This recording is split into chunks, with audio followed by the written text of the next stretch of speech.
Hello, and welcome back to my channel. Now I know what you're all thinking. Tim, something looks different about you. Are you trying to grow your hair out again? Nope, I am not, but thank you for thinking I could. No, you may have also noticed that I have transcended into my celestial form. What is a celestial form? I assume you just asked yourself and everyone around you. Well, your celestial form is what happens when everything in your life balances and lines up.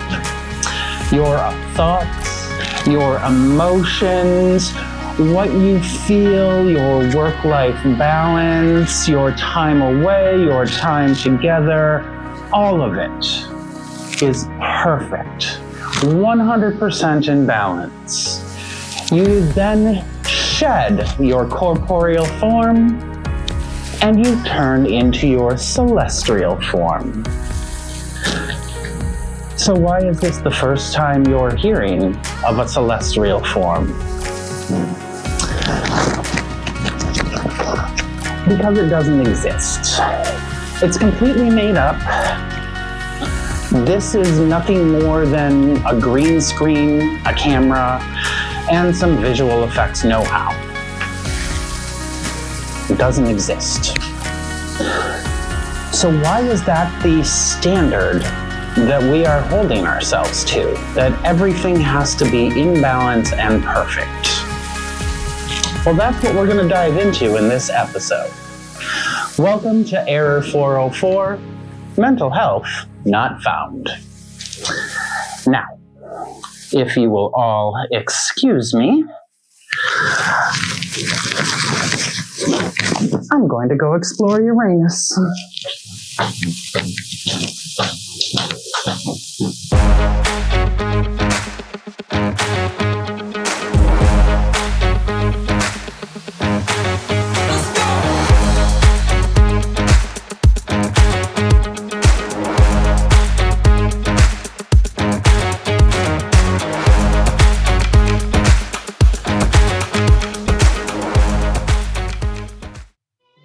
Hey everyone, welcome back to Error 404, Mental Health Not Found, your one-stop shop for all things mental health.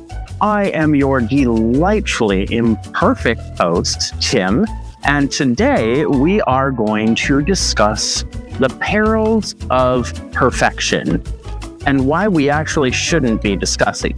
But before we get into that, I do want to cover my cute little tush here by letting everybody know I am not a doctor. I am not a mental health professional. I am not a psychologist, a therapist of any kind. I cannot diagnose you for anything. I cannot prescribe anything for you. Don't ask. The answer will always be no.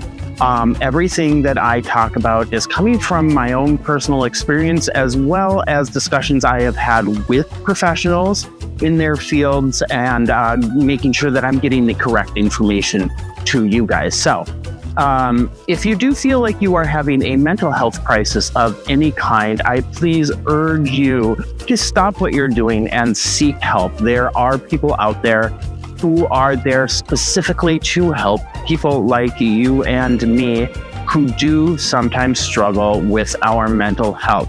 And we should never hesitate to reach out to them. That could be friends, it could be family. If you don't feel comfortable going to any of those, a quick Google search will provide you with people in your local area who are there to help you. Worst case scenario, just dial 911. The operators on the other line are also crisis counselors, and they can help you. So please, please, please know that you matter. You matter in this world. This world would not be the same without you. With that said, let's talk about why we should not be perfect. So how do you define perfection? Well, there is an actual definition of perfection, but I'm not even going to bother with that. The reason I'm not going to bother with that is because perfection is different for every person. For me, for example, the idea of perfection would come from being able to permanently get rid of all of my mental health struggles. Now, I personally know that that's just something that's never going to happen for me. The best I'm ever going to be able to do is mitigate them and treat them. And that is what I continue to do in my life. But other people see perfection as something else. Some people see it as being the best of the best in what they do as a vocation, their work. They have to be the best in that. Others see it as a physical form, their personal physique, going to the gym, personal grooming, looking physically a specific way.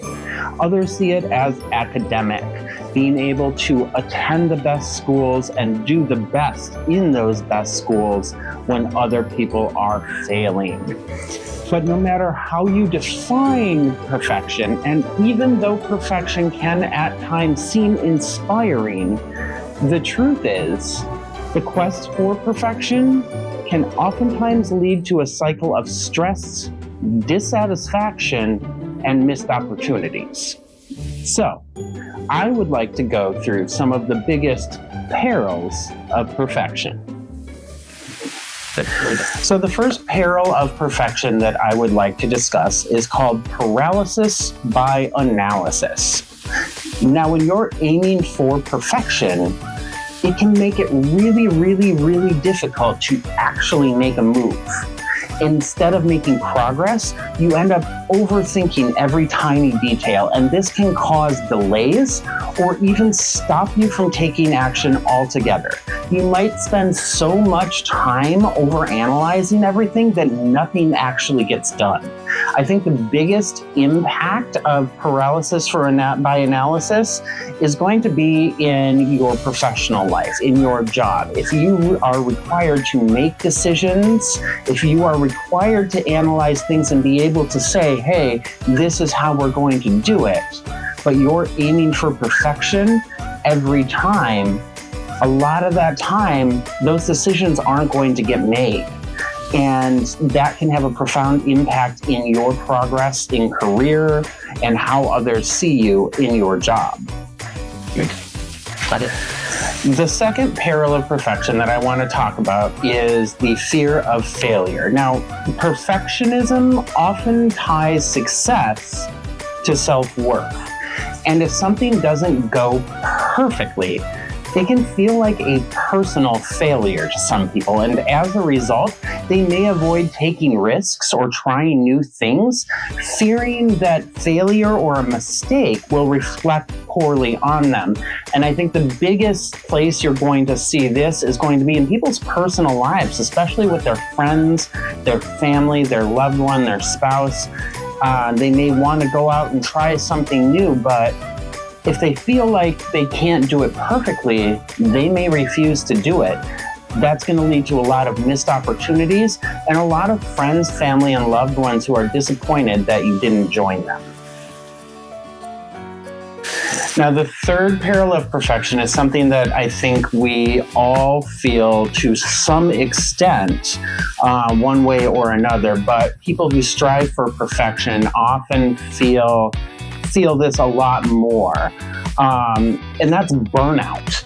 Striving for perfection requires a incredibly intense level of effort, and it's oftentimes well beyond what should be considered a reasonable amount of effort. And this drive can lead to physical and emotional exhaustion, resulting in that burnout, and it can impact health, motivation, overall happiness, and in the long run, it can even impair your productivity. This goes back to work.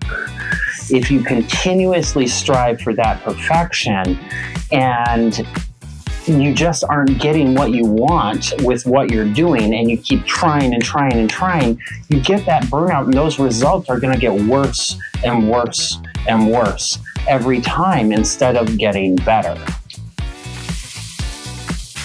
So the next peril of perfection that I want to discuss is one that kind of breaks my heart. It's the loss of creativity. Creativity thrives in open and flexible environments where experimentation and failure are not only expected, but they're embraced. Where perfectionism, on the other hand, really stifles creativity by having this very rigid set of standards and expectations that really limits out-of-the-box thinking. It makes people seem very black and white, to put it in one way. And that lack of creativity can make you seem boring or basic or bland, just because you don't want to do anything that requires any kind of out-of-the-box thinking, because that out-of-the-box thinking may not be right, and that would be seen as a failure. So the next peril that I want to discuss is going to be strained relationships. We did talk about how perfectionism can cause an individual to not want to do specific things that they don't feel that they can be perfect at. But there is another side to that, where sometimes perfectionists often holds others to the same exceedingly high standards that they set for themselves, which puts a lot of pressure on friends and family and colleagues. This can lead to feelings of resentment and frustration, and creates a lot of tension in relationships, whether it's a personal relationship or a professional relationship. So the next peril that I want to discuss is procrastination. And I know it sounds a little counterintuitive to what we see perfection being, but sometimes perfectionism looks like chronic procrastination, where taking your work life, for example, if you have a project and you fear that the project won't be just right, it can delay you in starting that project. You may even be waiting for the perfect opportunity to start it, but that moment may never come, and you end up endlessly editing and revising this project, and it never actually gets finished, and that deadline comes and that deadline goes. Then how are you going to explain that to your boss? Our next peril is a decreased sense of satisfaction. Even when a perfectionist achieves their goals, that satisfaction can be very limited. It can be very fleeting, and often they'll quickly shift to whatever they see to be the next challenge, or they'll even sometimes find fault in what they had just done, just so they can try and do it again.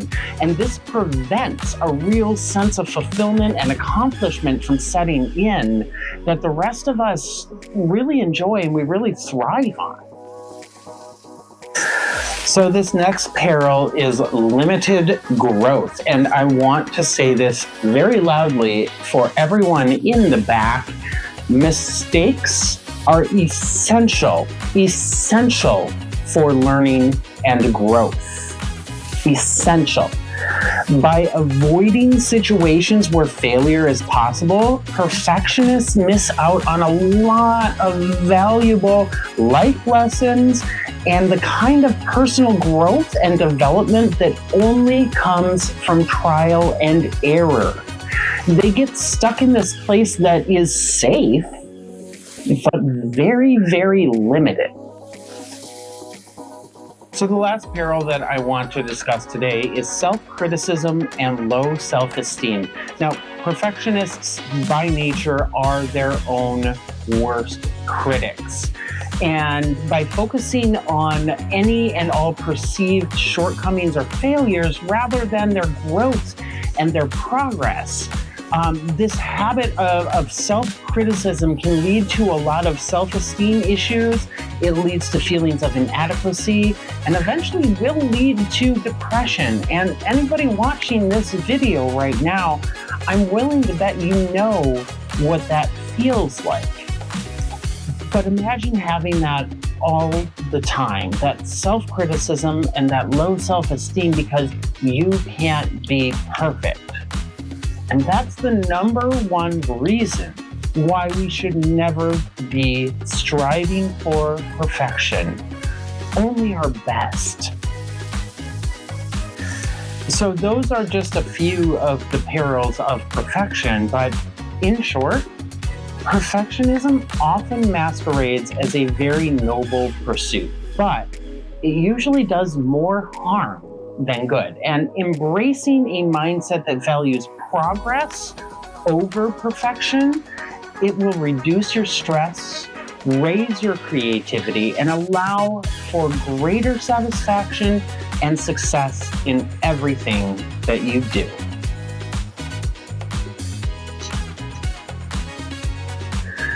So that brings us to the most important question. Why? Because this pursuit of perfection, it's like trying to catch a cloud. We know it's out there and it looks beautiful from a distance, but the closer we get, the more it slips away. So why do we keep going after it, even though we know it's impossible to catch and probably does more harm than good? Well, one of the big reasons is going to be societal conditioning. Growing up, we're often trained to think that perfect is the only goal we should be going after. And part of the problem is we never hear people say things like, wow, I really acknowledge that you gave it your best and did a great job. But that's what we should be looking for in ourselves and our peers. Instead, it's all about winning the game and acing the test and looking like we have it all together. And speaking of looking like we have it all together, there's now a social media aspect to this. It's like a 24/7 reminder of everyone else's best, filtered, flawless moments. So naturally we think, I have to be perfect too, or people are going to think that I eat cold pizza for breakfast.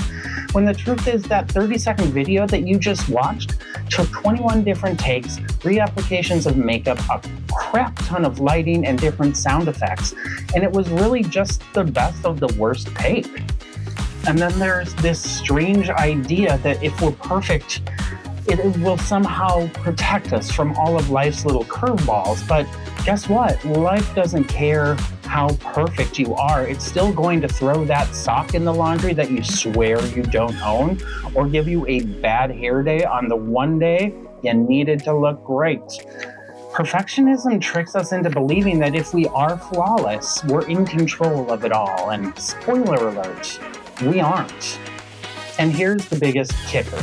Perfectionism screws with our happiness, because even when we do something amazing, we're too busy thinking, could I have done it better? Perfectionism is a moving target, so even when we're close, it still feels like we're miles away. And what's going to happen on the rare occasion when you do something perfectly? Well, all of a sudden, you're setting that perfection bar higher and higher, and it's becoming even more unattainable. And the cycle just starts again. So why should we finally let go of this obsession with perfection? Well, because perfection, my friends, is like that friend who cancels on you last minute and still expects you to keep inviting them. And you keep thinking, next time it's going to be different. But spoiler alert, it's always a no-show. Because honestly, perfection is just an illusion. It's like chasing a rainbow, except there's no pot of gold at the end. Just you. Exhausted, wondering why you're covered in glitter and running through a field naked. Don't tell me you haven't been there too. I can't be the only one. And when you're chasing perfection, you're always on high alert, waiting for something to go wrong so that you can fix it. But things are going to go wrong because that's the universe's way of keeping us humble, and we need to stay humble. Life is going to throw those curveballs. Your car is going to break down. You're going to burn your dinner, and you're going to trip over your own 2 feet in public. Perfectionism says, uh-oh, how embarrassing. Let's go cower in a corner. But reality says, who gives a crap? Honestly, it's the imperfect moments that show us who we are and teach us to laugh at ourselves. Life isn't meant to be perfect. Have you ever really had a perfect day? I mean, maybe it started off perfect and there were a decent amount of perfect moments, but there's always something. Traffic jam, a bad hair moment, or some ridiculous autocorrect situation where happy birthday becomes Harry Big Day. I don't know, off the top of my head, because I've never sent that. But those quirks and goofs are where life gets interesting. They're the stories we tell, the jokes that we laugh at later. And if we're all trying to be flawless, we'd miss out on so many of these weird, fun, and unforgettable moments. aiming for perfection can actually make us miss out on trying these new things. And when we're so scared of messing up, we just want to stay in our comfort zones. But guess what? Some of the best parts of life happen outside of our comfort zones. Imagine if you only did things you were sure that you would be perfect at. You'd never dance. You'd never try to sing karaoke. You'd never cook without a recipe. You would miss out on some of the best parts of life. And let's be real, folks. Being around people who are constantly striving for perfection is exhausting. Exhausting, I tell you, exhausting. I mean, imagine a world where everyone's always trying to be flawless, like a real-life Instagram feed, 24/7. There's no personality, no spontaneity, just this endless, look how perfect I am vibe. It's tiring. We connect with each other over our mess-ups and our quirks and our, well, that didn't go as planned moments. Perfection actually gets in the way of what makes us truly human. So instead of chasing perfection, let's aim for something a little more attainable and realistic, like progress and authenticity. Life's short, too short to be spent editing out our flaws like we're our own personal PR team. Embrace your quirks, laugh at your mistakes, and don't take life so seriously, because in the end, the goal isn't to look back on a flawless life. It's to look back and think, man, that was a blast. So let's all of us make a deal right now. Let's drop the whole perfection thing and just be us.